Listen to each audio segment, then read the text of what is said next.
Hi everyone. Welcome back. Thanks for joining us. Today we've got a brand new story to share with you. So let's begin. This is a story about trust, how easy it is to give, how dangerous it is to misplace, and what happens when the person you trust the most turns out to be a liar. I lived it, I learned from it, and now I'm sharing it.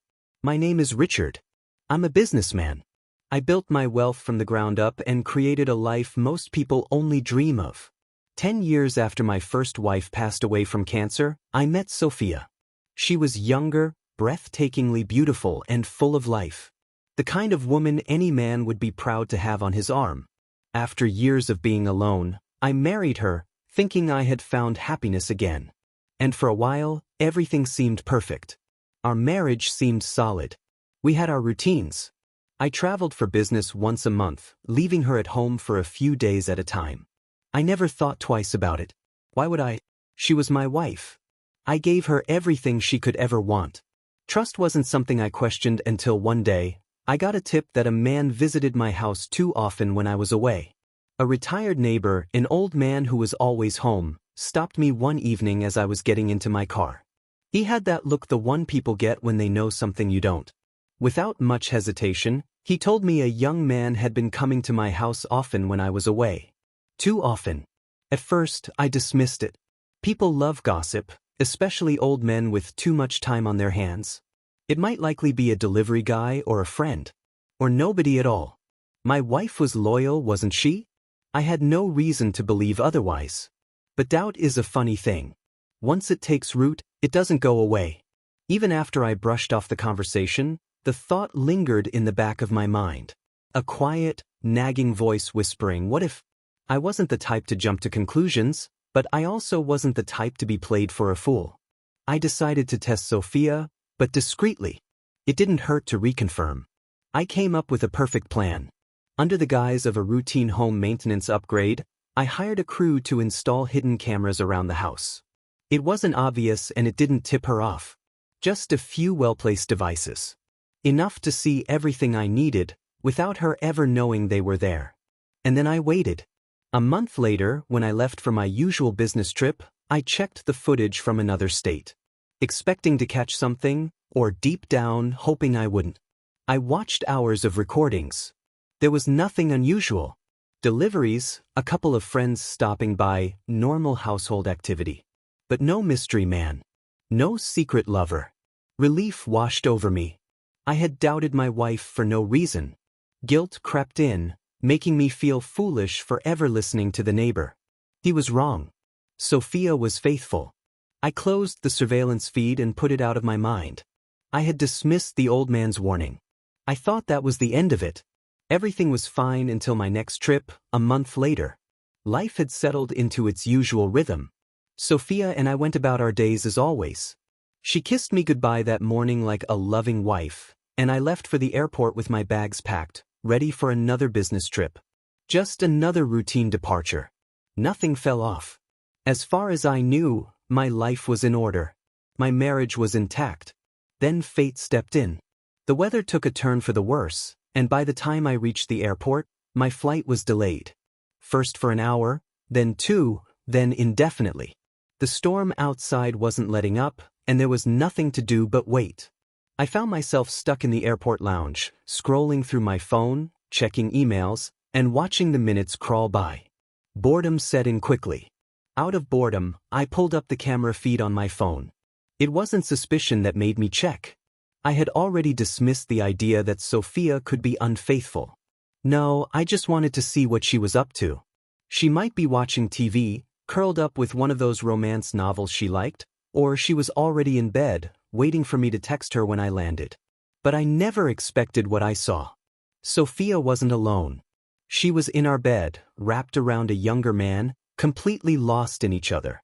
They were intimate in my bed, and it broke my heart into 1,000 pieces.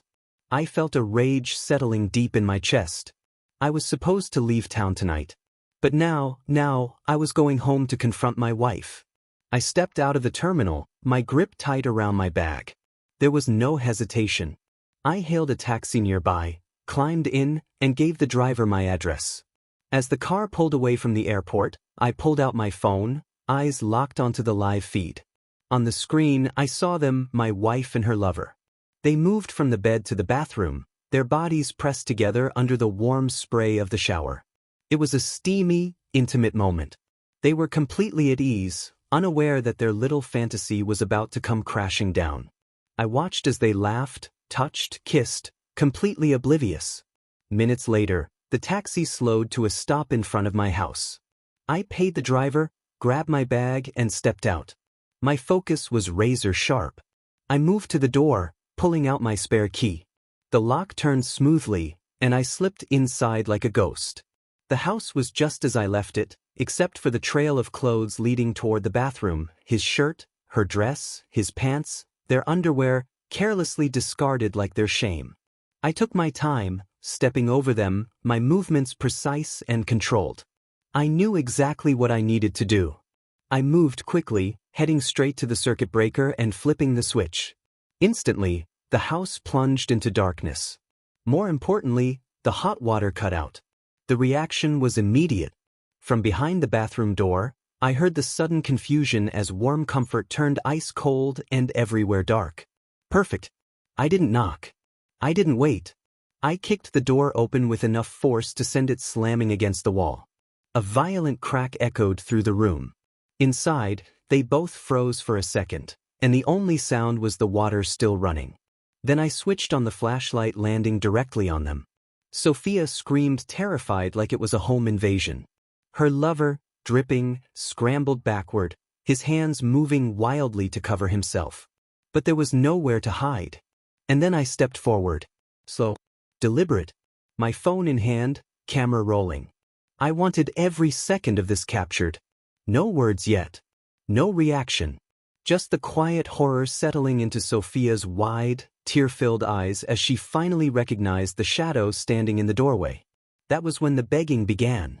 My presence alone had already shattered whatever fantasy they were living in. Now it was time to make them feel the weight of their choices. "Get out," I said, my voice calm but firm. Sophia hesitated, eyes darting between me and the shivering boy toy beside her. She made a move for a towel, probably hoping to salvage whatever dignity she had left. I snatched it away before she could wrap it around herself. "Oh," I said. "You stand there, exactly as you were when I caught you."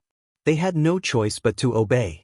Dripping wet, naked, and exposed, they shuffled into the living room, arms wrapped around themselves for cover.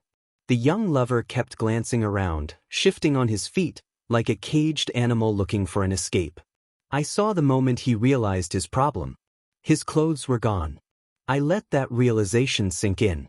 I had hidden them after I cut off the power supply, knowing exactly how this would play out. He was trapped. Vulnerable. Then came my final command to the lover. "Get out of my house." The kid looked at me, panic flashing in his eyes. "Please. I can't go out like this." I didn't repeat myself. Instead, I stepped over to a drawer, pulled it open, and took out my pistol. The sound of the slide racking back echoed through the room. I said, "Get out." That was all it took. He bolted. No more hesitation, no more begging. Just the slap of bare feet against the cold floor as he sprinted for the door. How did he make it home? I don't know. I don't care. Sophia is still sobbing, still pleading for me to stop recording. Her bare shoulders trembling as she kneels on the cold floor. I look down at her, my voice steady. "So this is what you do when I'm not around." She sobs harder, shaking her head frantically. "I made a mistake," she says. "A mistake." That's what she calls it. What she did wasn't a mistake. It was a choice. A calculated decision made over and over again. Every time she let another man touch her in my house, in my bed. I tilt my head, watching her unravel, then deliver the fatal blow. "You do realize you signed a prenup, right?" She freezes. Her sobbing stops as if I just hit pause on her breakdown. Her eyes were wide with disbelief, trying to process what she just heard, trying to find a way out. I don't give her one. I step closer, my voice slow, deliberate. "You forfeit everything in the case of infidelity." She collapses onto the floor, crying. Everything she thought she had locked in was slipping through her fingers like sand. I crouch down, making sure she hears every word of what comes next. You'll sign whatever I've put in the divorce papers. I pause, letting it settle before delivering the final warning. If you can test anything this video, and all the others, go to everyone you know. Her head snaps up. She knows I mean it. And just like that, the fight in her is gone. No more excuses, no more begging. Just silence. She is utterly broken. I left her and headed to my home office to cool off. The divorce didn't take long. I made sure of that. Sophia didn't contest anything. She knew better. She had already lost the life I gave her, the comfort, the security. Everything she had with me was gone in a matter of months. When the papers were finalized, she packed up and left. Just like that, she was out of my house. Out of my life. After that, I threw myself into my business. Work had always been something I could rely on, unlike people. Money doesn't lie. Numbers don't cheat. Business is simple. You put in the effort, you see results. I had no interest in starting over, no desire to heal or open my heart again. I was just done. Looking back, I've learned a few things. Hard lessons. Lessons I never thought I'd have to learn. I used to believe in marriage.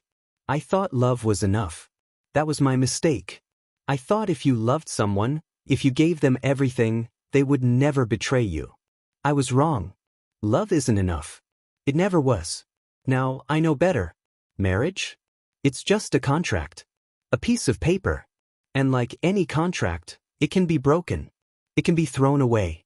And when it is, the only thing left is the damage. But love? Love exists.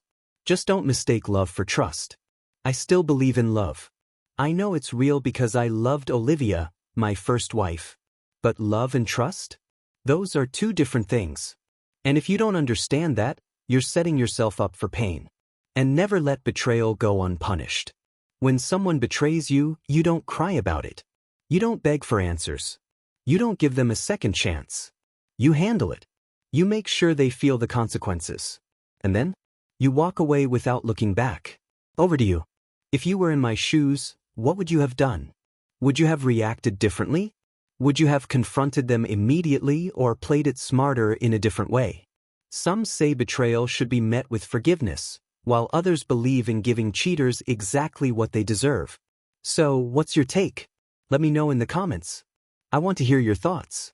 And if you know someone who needs to see this, a friend, a brother, or anyone who might be ignoring the warning signs, share this video with them.